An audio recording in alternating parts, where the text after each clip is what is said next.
In today's video, I'm going to teach you how to permanently close your ConvertKit account.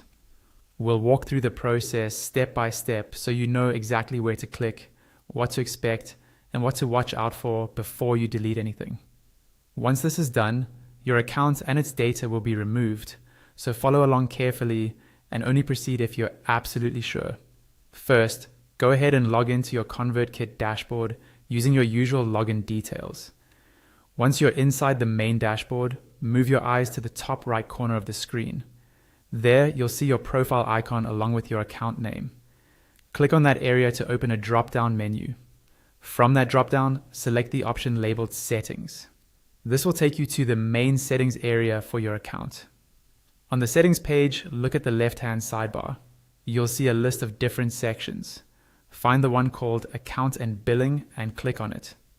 This is where ConvertKit manages your plan, billing details, and importantly, account deletion. Before you delete your account, it's important to deal with any active subscriptions. If you still have a paid plan running, make sure you cancel it first from this account and billing section. Take a moment to confirm that your subscription is fully canceled so you don't get charged again after closing the account. Once your subscription status is sorted, scroll down the account and billing page until you see the section labeled Account Deletion. Under this section, you'll find a button that says Delete My Kit Account. Click this button to start the deletion process. A pop-up window will appear with warnings and reminders about what happens when you delete your account.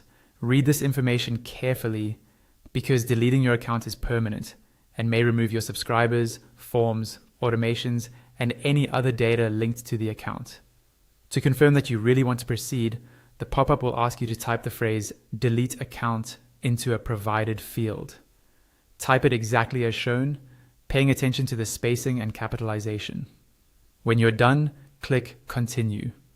The pop-up will reload and ask for one final confirmation by entering your account password. This step ensures that only the account owner can complete the deletion. Type your password, then click the button labeled Delete My Account. After this final confirmation, your ConvertKit account will be scheduled for permanent deletion and the process is complete.